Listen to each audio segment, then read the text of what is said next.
Hey, Stuart. I think you're muted, Stuart. Greetings. There we go. Greetings and welcome everyone. Carlene, thanks for that reminder, and it's nice to see you again this evening. Welcome everyone to the second installment of our March series, Religare Music. I am Stuart Nelson, the Vice President at the Institute for Spirituality and Health at the Texas Medical Center. At ISH, our mission is to enhance well-being by exploring the relationship between spirituality and health. I'd like at the outset to introduce and welcome our ASL interpreter, Karina Heath from Nightingale Interpretive Services. Welcome, Karina. We're very glad that you're here this evening with us. And Carlene, Director of HGOco, Houston Grand Opera's Community and Learning Initiative. Welcome.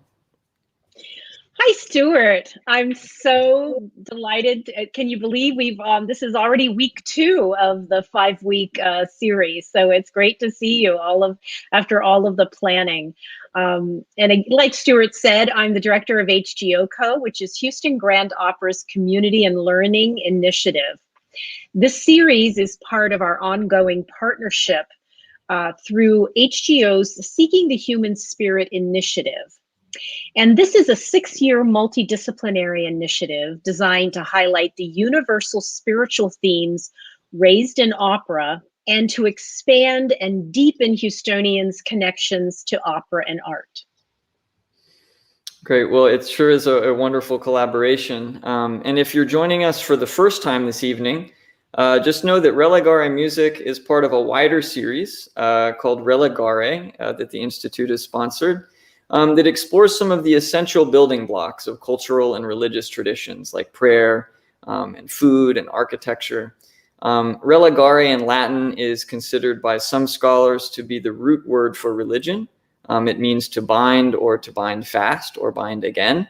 And Religare music delves into the rich musical traditions that have inspired and communicated profound aspects of human experience for millennia. So through the components of music that we've themed our episodes after, rhythm last time, melody this evening, harmony, lyrics, and silence, you may see connections between cultures and spiritual traditions where none were present to you before. So today we're focusing on the element of melody. And to begin, our moderator, Anthony Brandt, will share some thoughts on melody. Anthony Brandt is a composer and professor of composition and theory at Rice University's Shepherd School of Music. Welcome, Tony. We're really glad you're here this evening. Thank you so much, Stuart. Thank you, Carlene. It's wonderful to be with all of you tonight. So melody is typically described as a pleasing or memorable musical line. But of course, it's much more than that. It's the musical signature of songs and instrumental pieces. It's sometimes our biggest takeaway from a musical work, what we remember the best. It's what we sing as we leave the concert hall or the next morning in the shower. At its loftiest, it can be our connection to the divine. Here's a classic melody from Borodin's Palavetzian dances.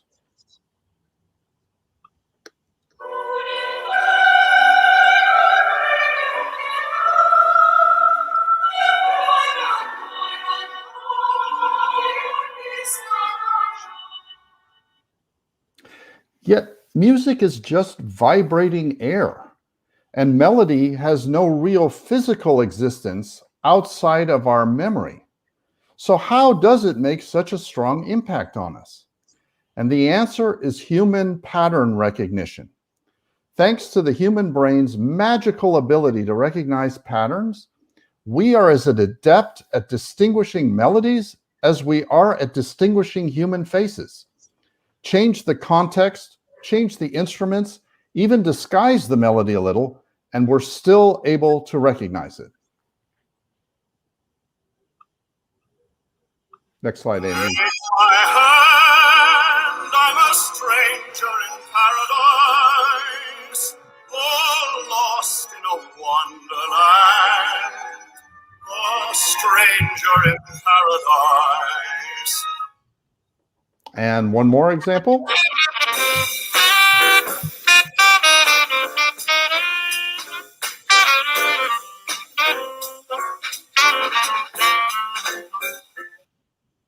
So how does that work?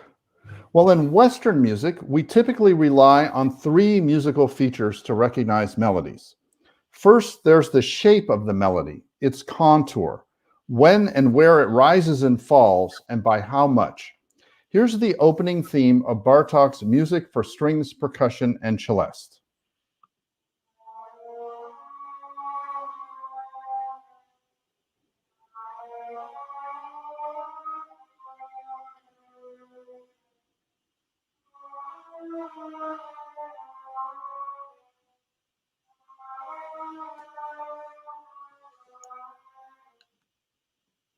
When that melody comes back in the last movement, Bartók changes its inner details, but we still recognize the theme from its contour and rhythm.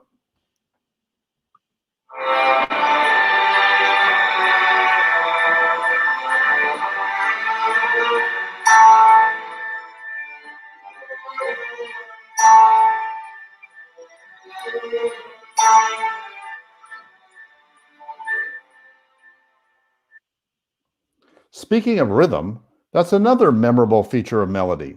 Here's the start of the last movement of Beethoven's Fourth Piano Concerto.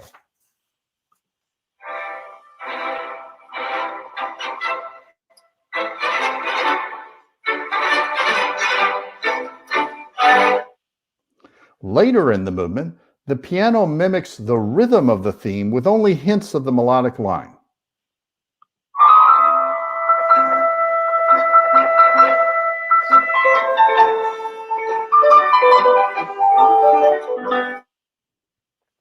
Finally, the harmonic progression underlying a theme helps us to recognize it, even when the melody itself is quite distorted. Here's the opening of the third movement of Brahms's Second Clarinet Sonata.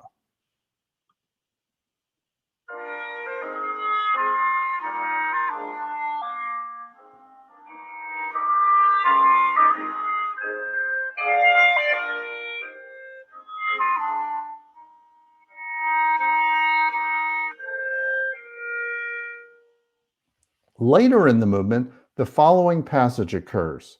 Thanks to the harmonic progression, we recognize that this isn't a brand new melody, but rather a reworking of the earlier one.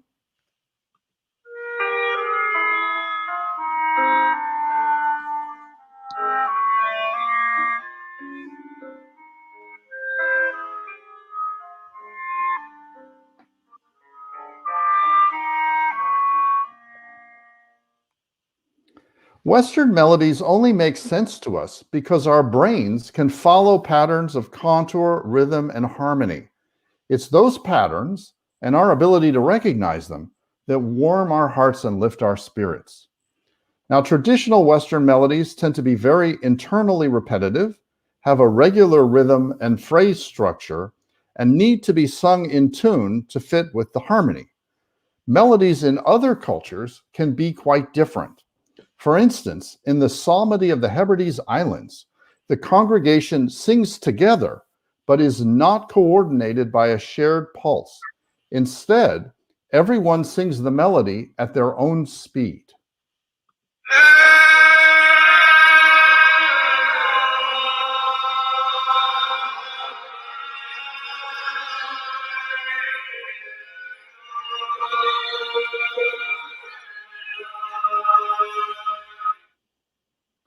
The phrases of this lullaby of the Nkundu tribe of Africa has a very irregular phrase structure.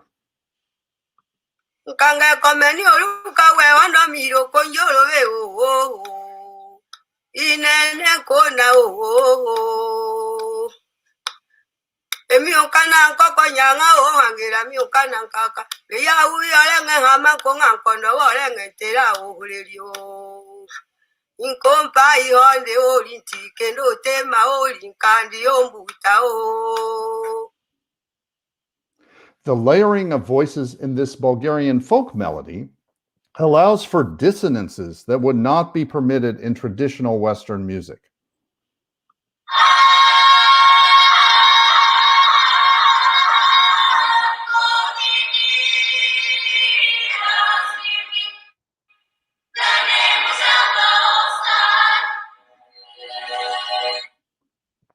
Finally, the combination of voices in this pauhiri, the welcoming ceremony of the Maori people of New Zealand, has a different sense of tuning and vocal combination than in the West.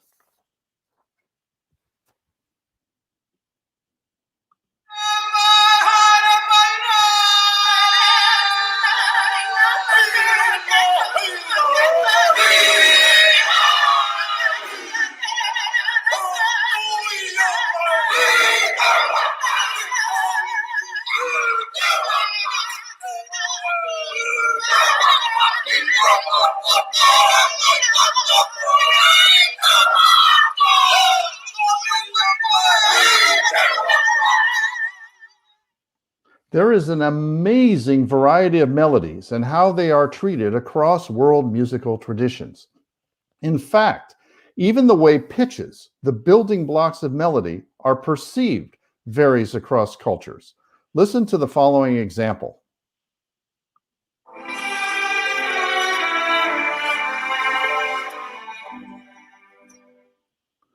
So I bet a lot of you in our audience tonight heard the melodic line go down. Well, that turns out to be culturally conditioned. In the West, we apply spatial metaphors to pitch, but there are other cultures that describe pitches as old and young, and others still that refer to them as large and small.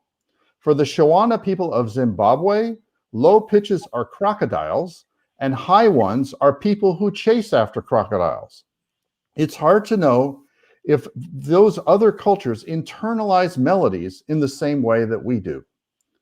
Nevertheless, some scientists have suggested that there are 6 universal types of song that can be recognized across culture: love songs, healing songs, dance songs, work songs, lullabies, and songs of mourning. Let's put that to the test. I'm going to play 2 short excerpts. Please match each one with the category that you think fits best. And we can go past the next slide and go straight to the example. Este niño lindo que nació de día quiere que lo lleven a una dulcería.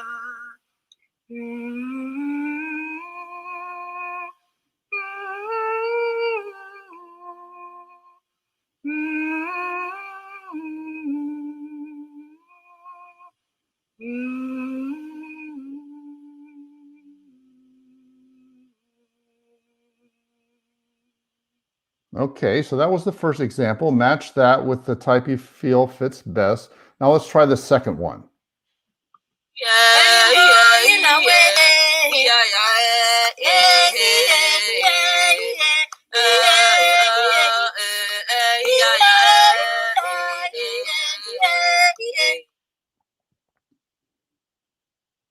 So what do you feel that one matches with?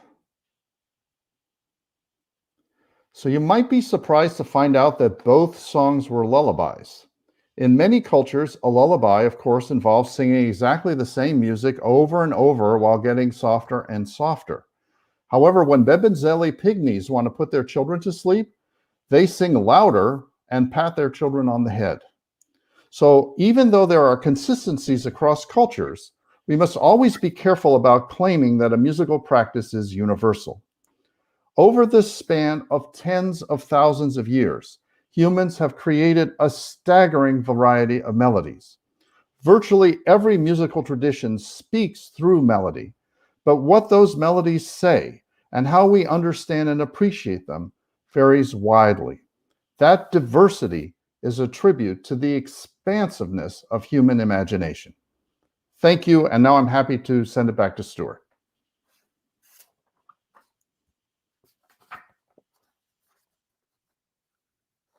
Oh, Stuart, I think you're muted. I said, thank you, Tony. That's the second time this evening. Thank you for that illuminating talk, and I have to admit I did not get either of those. I thought the first one might be healing or love, but lullaby was in my mind too. The second one definitely not. So I'd just like to ask you, at ISH sometimes we talk about spirituality as the innate ability to connect and make connections in the world. And our impressive ability to recognize melodies seems to also be inherently connective in terms of the pattern recognition you were speaking of. So do you see a relationship between the human spirit and music cognition? Oh, you bet. Yeah. I would say patterns create understanding between people, and creativity helps to hold our attention. And understanding and attention together is connection. And so, the creative use of patterns is fundamental to how we, as you so beautifully put it, bind ourselves together. And, spiritual practices are a lofty reflection of that. Rituals often provide the patterns, which then creativity keeps alive and relevant and fresh.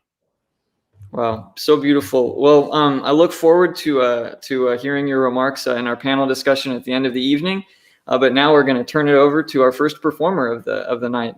Thanks, Dr. Brandt, for your remarks. Thank you, sir.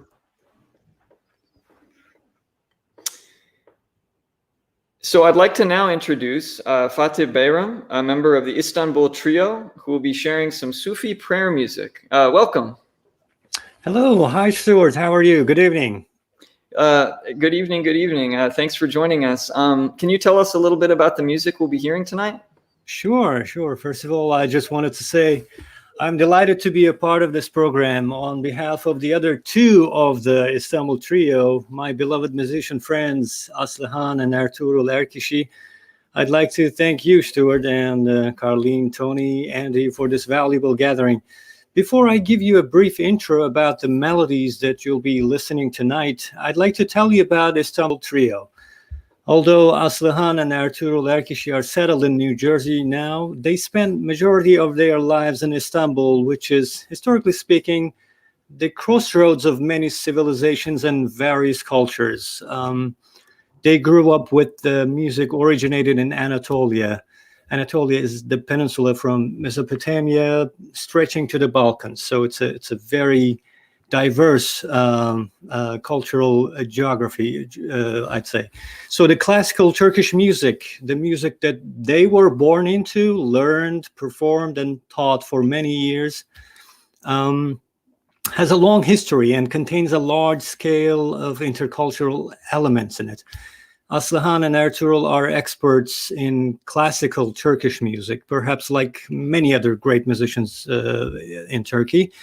However, they are unique in one way. In the beginning of 2000s, they released an album called Chorus of Little Prayers, or they called it Little Prayers Group. This was an attempt of spiritual healing, targeting mainly the wounds of young people.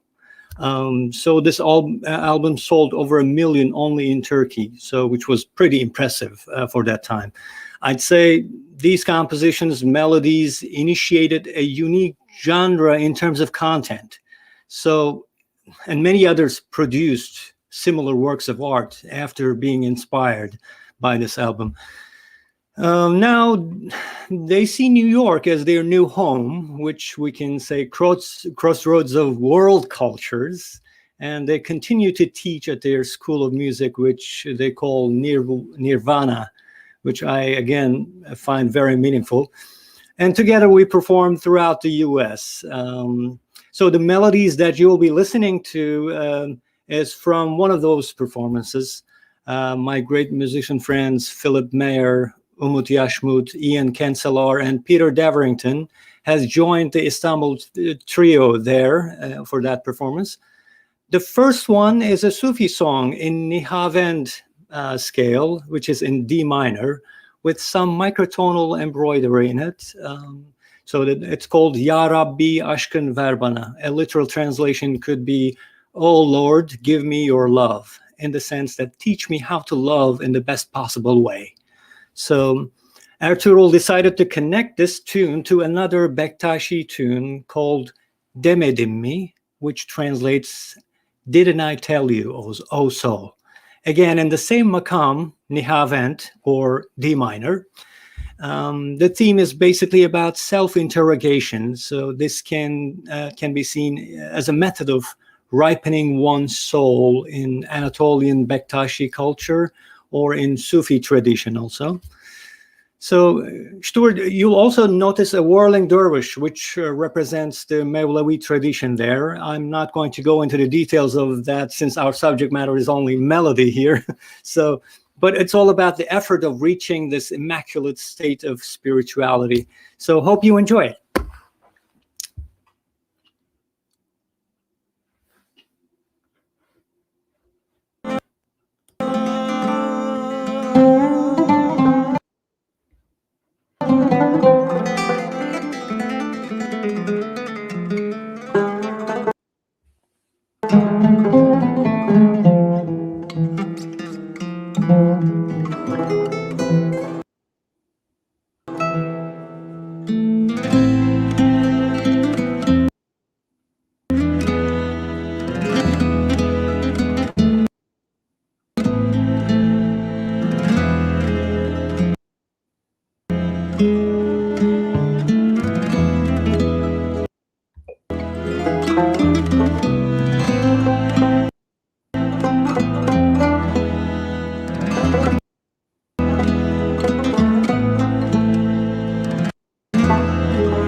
Yaşlar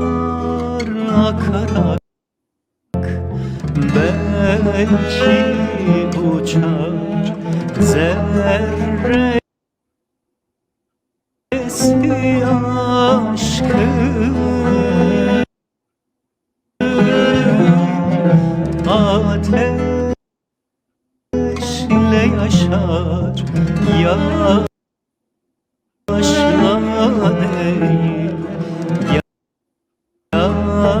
Yaresi aşkın yaşlar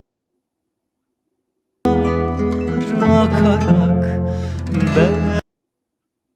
belki uçar zerresi aşkın ateşle yaşar yaşla değil yaresi aşkın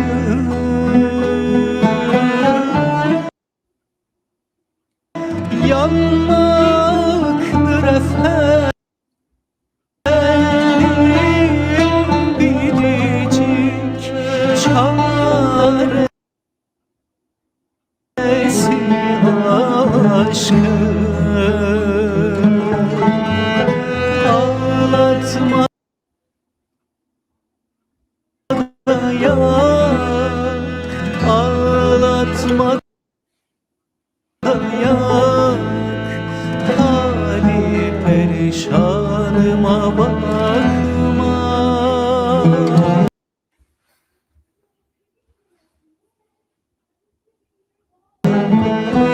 ağlatma da yak ağlatma da yak hali perişanıma bakma.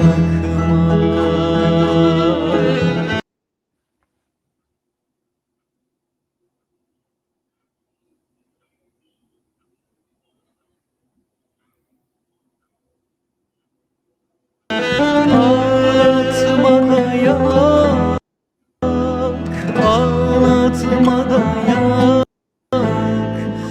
hali perişanıma bakma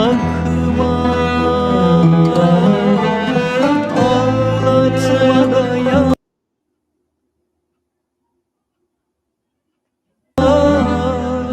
ağlatma da yak hali perişanıma bakma.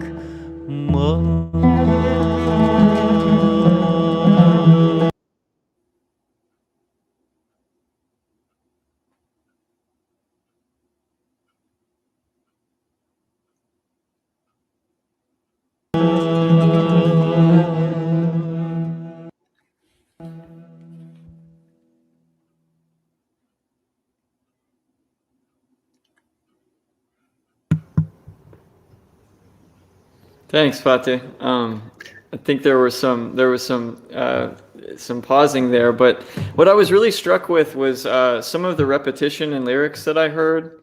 Could you kind of I think that may speak a little bit to some of the purpose of healing. I mean, this kind of rhythmic sound that I heard. Can you speak to that a little bit? Yes, actually, this was not one of the pieces that I was expecting to hear tonight. But again, this is a great example about a spiritual healing. In that repetition, there's this sorrow in the heart. And please don't make me cry. Ağlatma da yar, hali perişanıma bak, which is I am devastated.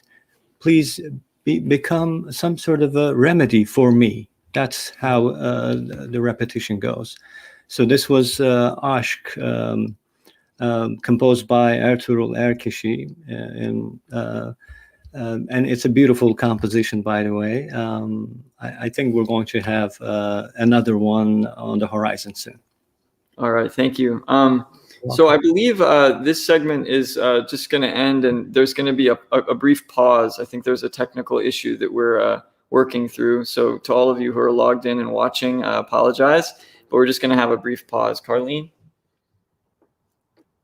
You're muted, Carlene. We're going to pause here and just reboot. Please be patient. This is, of course, the first time this has happened. We will fix it and we'll be back. And please, if we sign off for a minute, please just be patient. We'll be right back.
And we're back, I believe.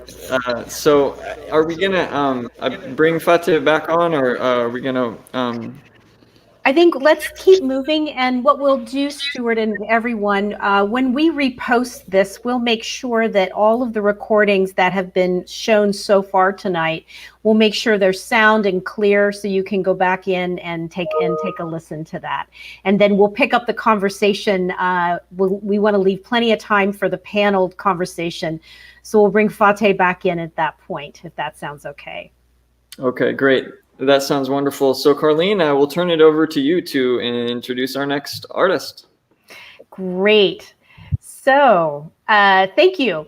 And I'd like to welcome our next guest. This is Tim Keeler, who's the music director of the famed choral group Chanticleer. And I have to say, I'm a fan. I'm a total fan. I'm fangirling here, Tim. Well, thank you so much for having us on the show today. It's a lovely lineup, some brilliant musicians and some terrific music. So we're honored to be a part of it. Oh, well, and again, I have to say, I heard Chanticleer for the first time when I taught at SUNY Potsdam, and I think it was like 1992. And I was just floored. I remember sitting in Hosmer Hall and just kind of going, I had no idea. And so I have many recordings. Again, I am quite the fan. And so I am so honored that you would take the time and share a little bit of your music. Can you tell us about the group Chanticleer and your mission, your musical mission? Absolutely. Yeah. Chanticleer, as you said, has been sort of a staple of choral music in America for a while now. We were started in 1978 as a collection of 12 singers singing soprano, alto, tenor, bass, but intriguingly, only countertenors, tenors, and basses. So no true sopranos or altos in the group, which makes for a very distinctive and unique sound and something that we're very proud of. We're also one of 2 full-time choral ensembles in America. Which is something we're very proud of and something we're very privileged to have, actually. Mm-hmm. Absolutely. And I have to say that this was a little engineered by me, because I am also a huge fan of the music of Hildegard von Bingen.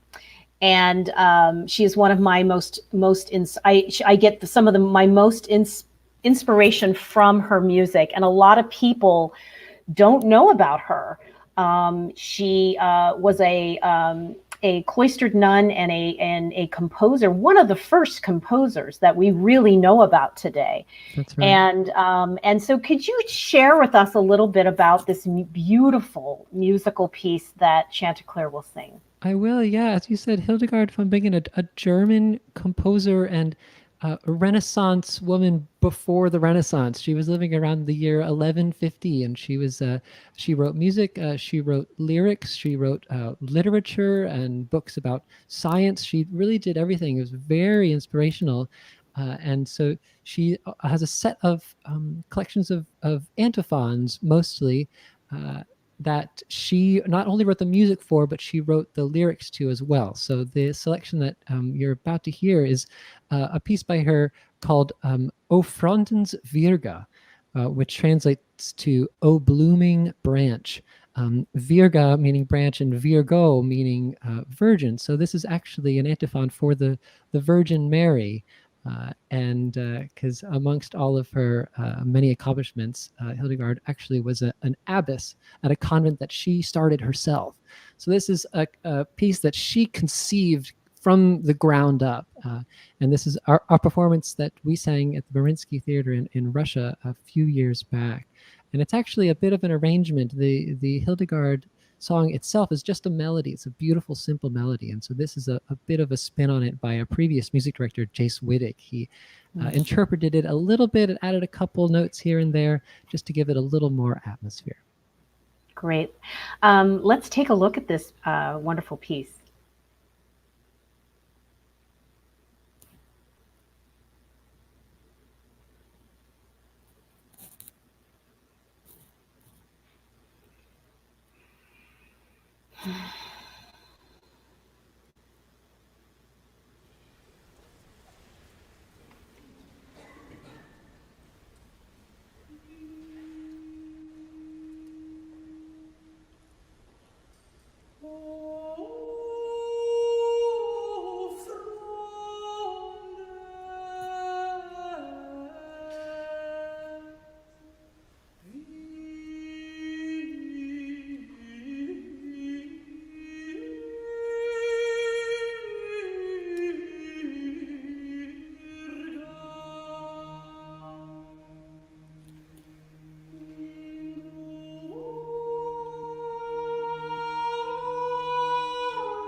Oh, in a way, it kind of worked out. Again, sorry, tonight we're getting bitten by the gremlins here, but honestly, just having to focus on that beautiful performance orally was a treat. But can anything else you want to add about that, Tim? Yeah, I agree. It's very meditative to just listen to it on its own.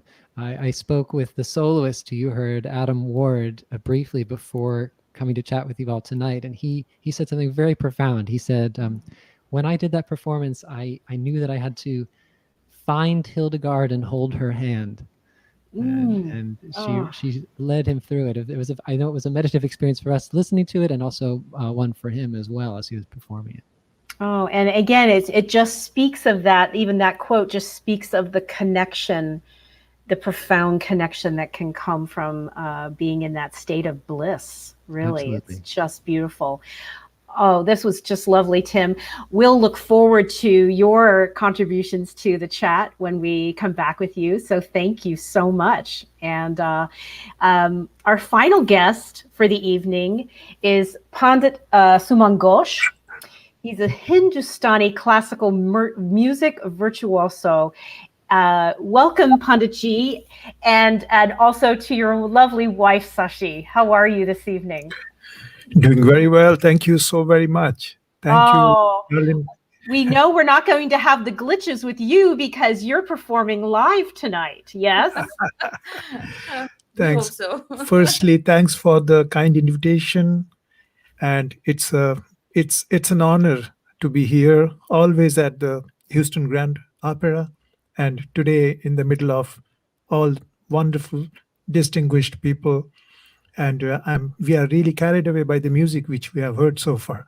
Isn't it, Jeff? Oh, well, I have to tell there, we have a connection because, Pandit and Sashi have performed in one of HGOco's filmed projects from 2 years ago called A Rose, music by Kamala Shankaram. And we actually just relaunched that series last week and had a watch party, and I just got to enjoy that music all over again. And so, could you tell us a little bit about what you will be performing this evening? Yeah, sure. Thank you. Let me speak about the compositions or the repertoire we have chosen. Mm-hmm. The first one I will do for you, we will sing for you, is a devotional composition from our genre of Indian classical music. So there are different segments of devotional music there, but there are some which generally speak about life, speak about things which are very abstract, which are not a part of, probably very obviously a part of our day-to-day life, but those are there. It's almost like, things which are beyond the wall, not written on the wall, but which are as relevant as what is written there on the wall, if not more. Right?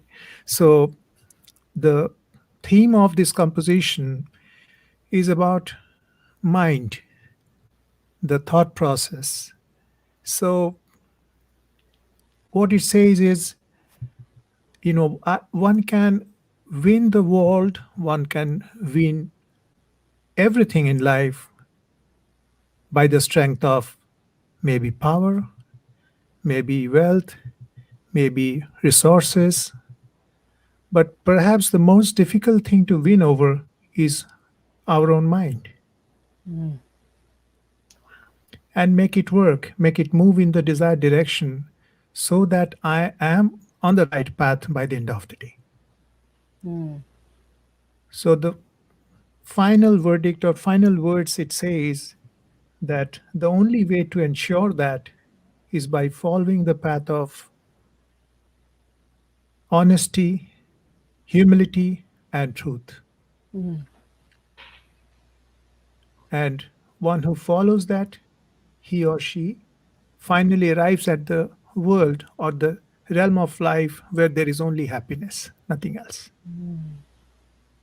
So the spiritual connection is all about Indian classical music. Okay, Indian classical music is all about spirituality. So this composition only provides a glimpse of that. Okay. Understood. If, let me see, sometimes, since it's all extempore, we get a little carried away while singing. If time permits, if I'm able to, put it in the desired time frame, probably add one more composition. We'll see. Okay. Okay. Thank you. And after this, if you have some more few minutes, I'll say a few words about Indian classical music in general, the connection between melody and spirituality in this stream of music. Okay. Excellent. So Great. do we have your permission to go ahead and sing? Yes, I think so. Thank you. Thank you very, very much. Thanks.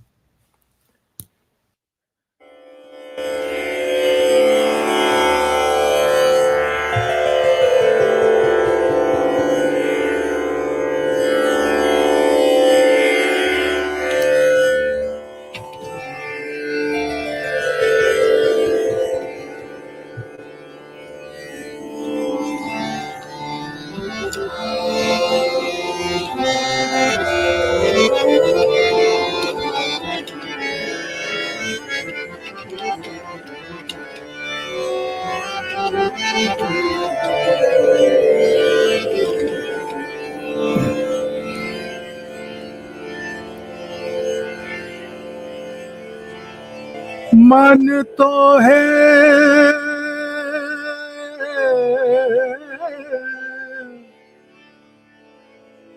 मन तो है कि विधि में समझाऊं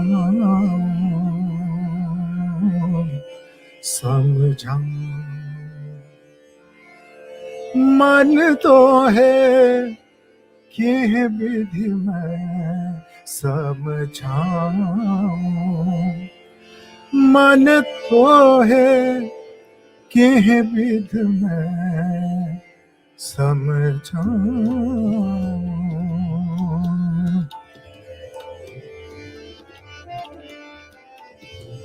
कि विधि में समझाऊं मन तो है कि विधि में समझाऊं सोना होए तो सुहाग मांगा सोना होए तो सुहाग मांगा बंकनाल रसलाऊं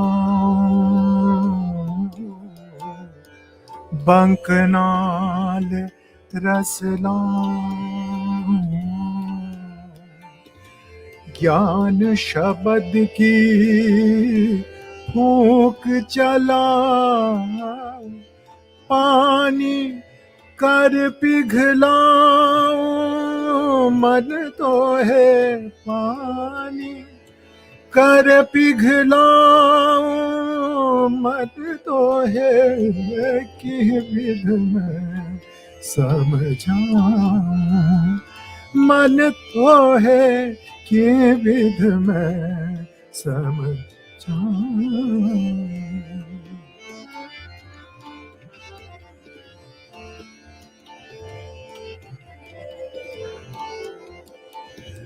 घोड़ा होए तो लगाम लगाऊं घोड़ा होए तो लगाम लगाऊं ऊपर जीन कसाऊं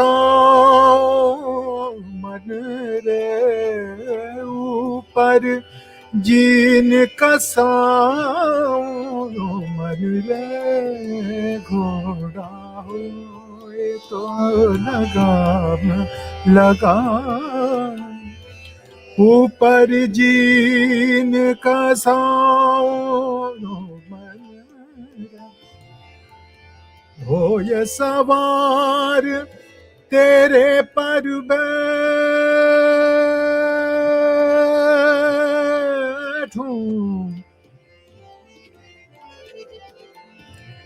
हो ये सवार तेरे पर बैठूं चाबुक लेके चलाऊं मन रे चाबुक लेके चलाऊं मन तो है के विध मैं समझाऊं, मन तो है के विध मैं समझाऊं।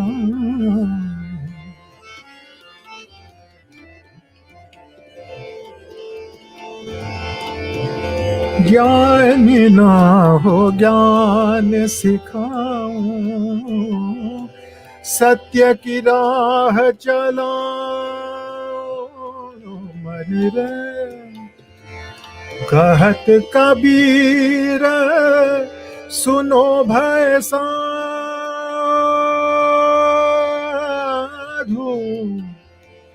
कहत कबीर सुनो भय साधो, अमरापुर पहुँचो मन रे, अमरापुर अमरापुर अमरापुर पहुँचो, मन तो है के विध मैं समझाऊं, मन रे मन रे मन रे मन रे मन रे मन रे मन रे मन रे मन रे मन रे मन रे मन रे मन रे मन रे मन रे।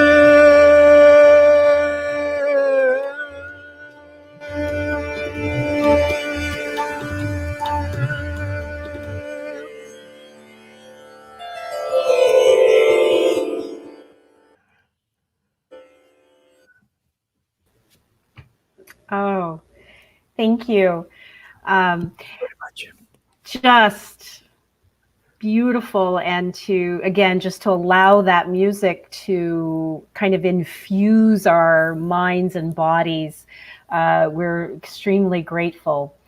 I'm going to say, for the sake of time, Panditji, I'd like to have your discussion of Hindustani classical singing to come into the panel discussion. Sure. And then if it's okay with you, we'll, as we close this evening, I would love you and Sashi to close this evening's then at the end with your second piece. If you would honor us with that, we would be very grateful. An honor. Thank you so very much. Oh, thank you. And so if we could bring in all of our panelists and musicians. There we all are. Thank you. And again, what we'll do is when we the editing, when we get to after the performance, when we edit this, we'll make sure that everything is all sound and clear, all of our musical examples, and so we invite anyone to come back and join and share this evening's episode again. Tony, I'm curious to know, we'll start with you, what are some of the connections you saw this evening between these three performances?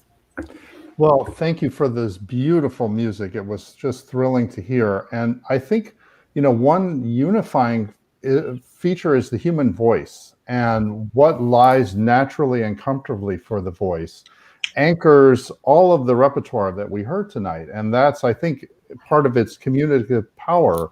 It's sort of a way, obviously, of amplifying speech and making a message which in words can disappear very quickly, have an extra power and resonance.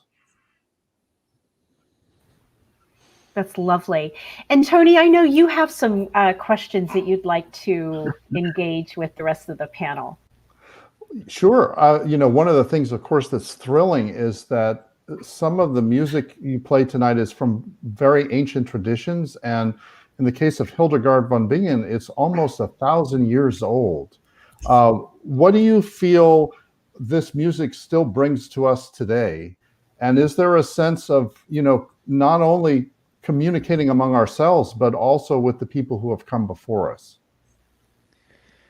I think that's a great question, and the relevancy of any musical style, I think, is inherent in its applicability to capture a feeling and a moment, regardless of time. And fortunately, we have things written down from Hildegard von Bingen, but there's a lot of music that is just sustained via oral traditions, and it's really capturing that essence of that music, both the sound, but also the meaning behind it, the spirituality behind it. And I think as long as you can capture that, that's the sort of the through line between the centuries. Absolutely. And I would say too, talking about oral tradition, Panditji, you can definitely speak to that. And can you tie that in a little bit to your study of Hindustani classical music? Yes, ma'am. Thank you. See, this tradition, it dates back to thousands of years. Okay. So now, throughout all these years and centuries, there have been documented details of what this music is all about.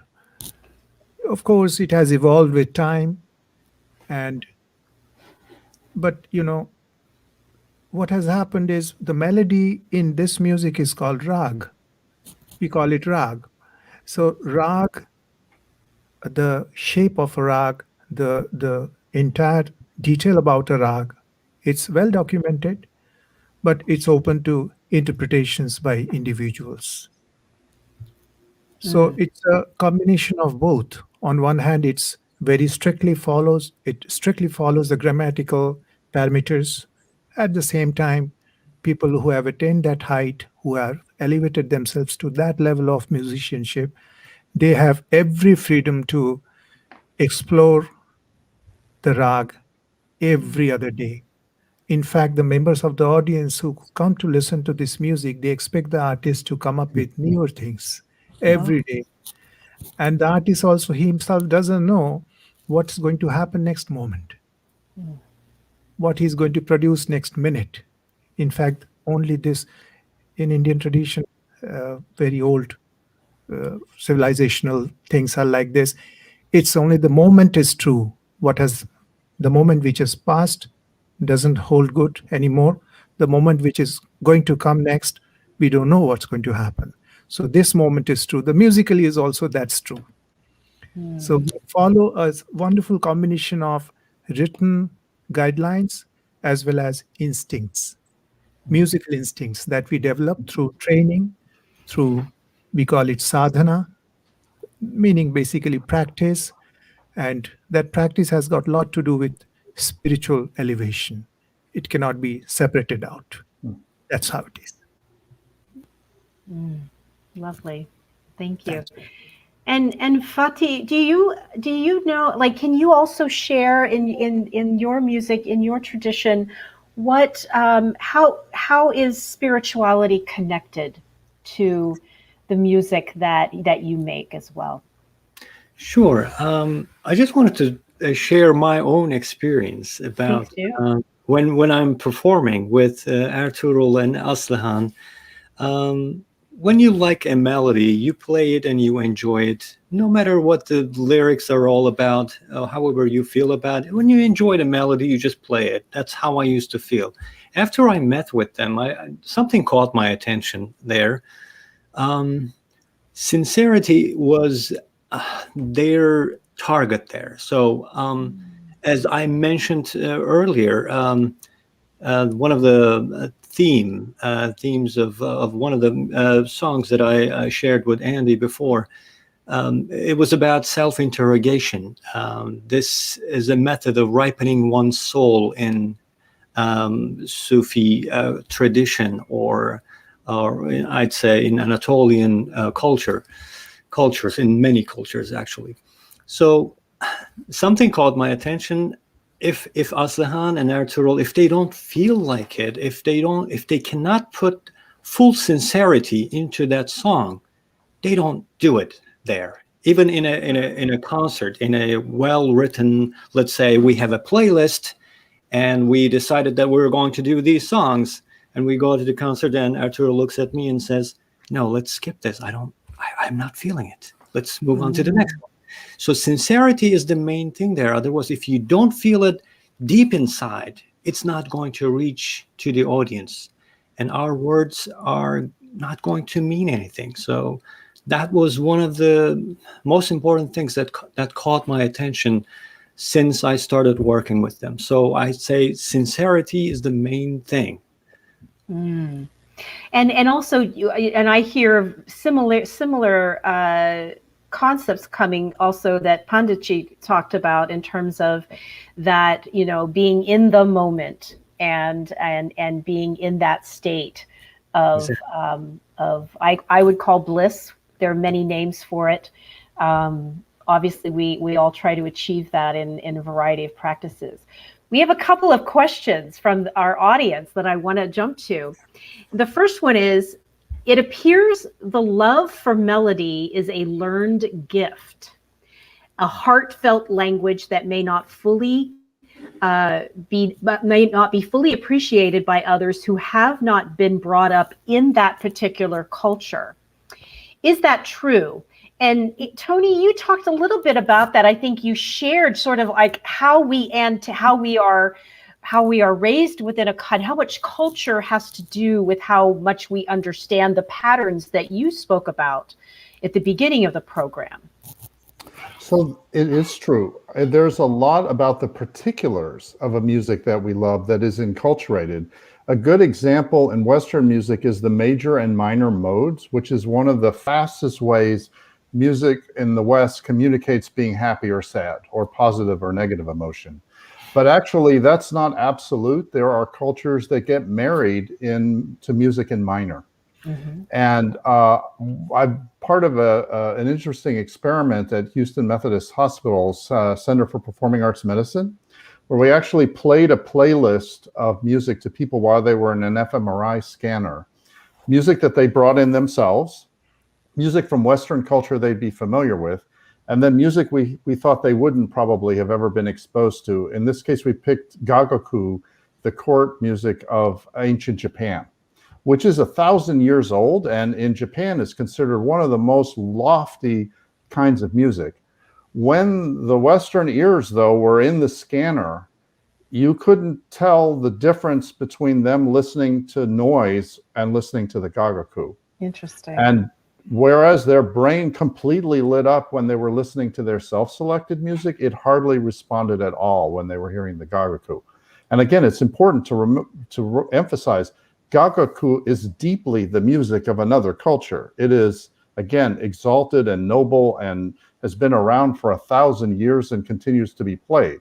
So it just shows you how much enculturation plays a role. Now, all that being said, there are wonderful bonds between different musical traditions. Mm-hmm. And as we've all felt so powerfully during this pandemic, we have a great human need to connect with each other. And we want to understand each other. I think the best parts of ourselves want to do that. And, again, thanks to all the tools that we have going in our brain that are constantly seeking out patterns, it's not necessarily a big leap to join with another culture's tradition and understand it. And maybe music has an incredible advantage over language in that respect, because you can so much more easily immerse yourself in another musical tradition and really have it become part of you. Hmm. Yeah. And would anyone like to add to that? I think it's beautifully explained. To me, there is oftentimes in the work we do, we play certain music, and we oftentimes hear the word nostalgia raised with certain kinds of music. And I would assume that, again, that is something that, again, it is what you brought it so well to the surface with the samples of the lullaby, of the two lullabies. I think that is a great example of how different cultures embrace patterns and sound in their practices. We do have another question, actually, and Tony, I think I just sort of wanted, before we end, I wanted to just ask each of you, what did each of you notice in someone else's performance that that you found familiar or soothing, or something that just what came to the surface for you about one of the other traditions that each of you heard tonight? And let's see, Fait, could you start? Would you mind starting?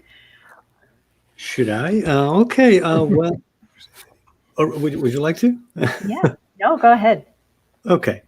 Well, again, I'll come back to the same exact topic, sincerity. I feel like all of the performers, they put their heart into it, and I could feel that this was something phenomenal. I could feel their sincerity, and this is reach out to one another. It's all about our hearts being connected, and music is the only way to do this.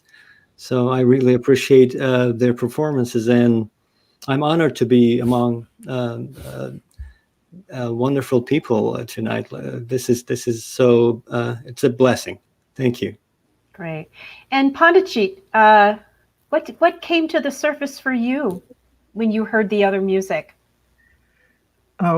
Firstly, we enjoyed a lot the music. Excellent music we heard today, this evening, through different artists.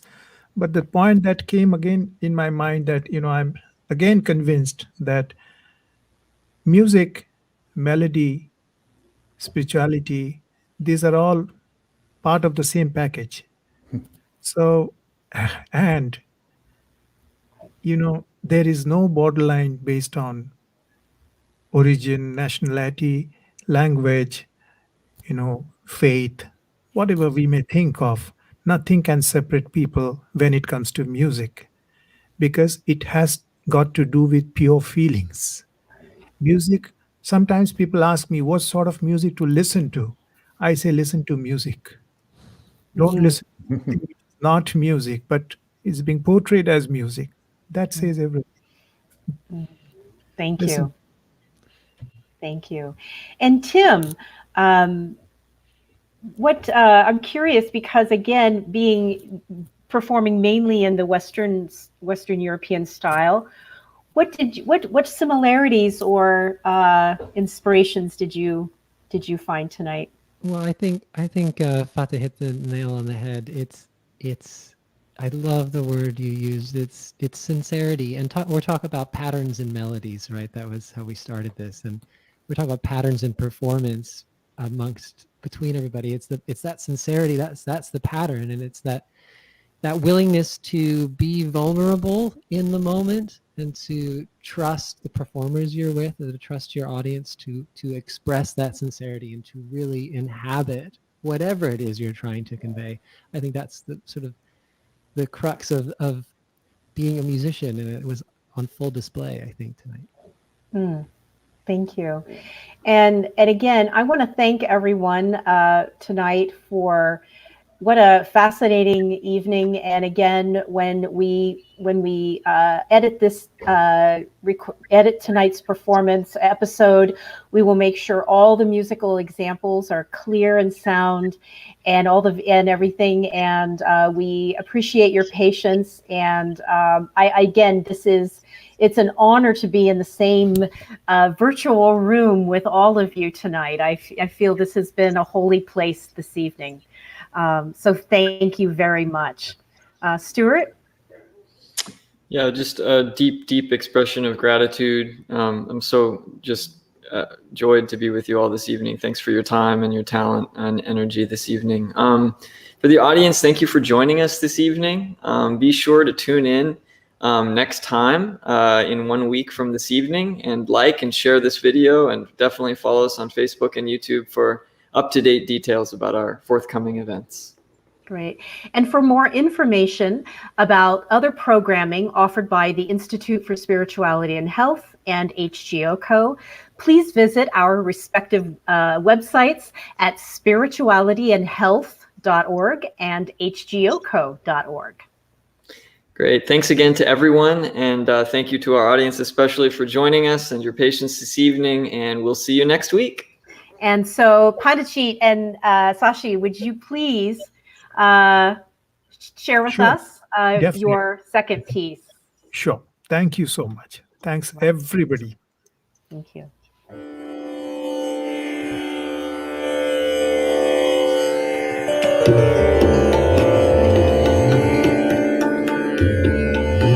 Dani tadani dere dere dani tana tadare dim dim dim dere na deta dare dani.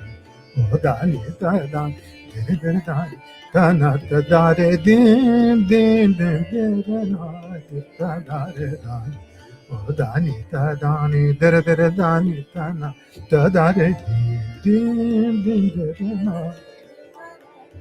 Gare gada da ba ma pa pa ma gare ga ma gare sa ni sa ni re re re o da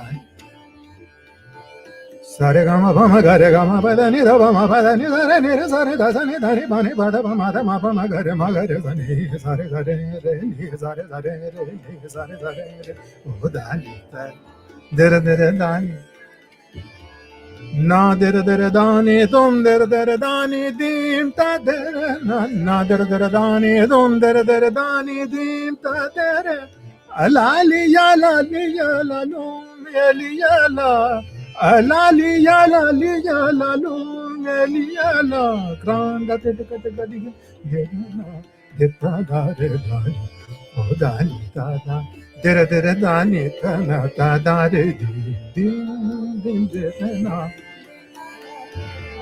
dere na dere na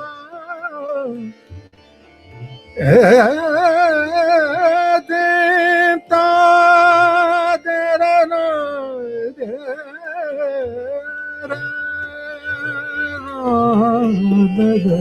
na o dani dere dere dani ta Sada da ba ma ba ba ma sa ni ni da ba da da ba sa da ni da ni da sa da ni sa da ni ba da ma ba ma ga re sa ni sa re sa re da dere da ni ta na ta da re di ta na ta da re di ta na ta da re di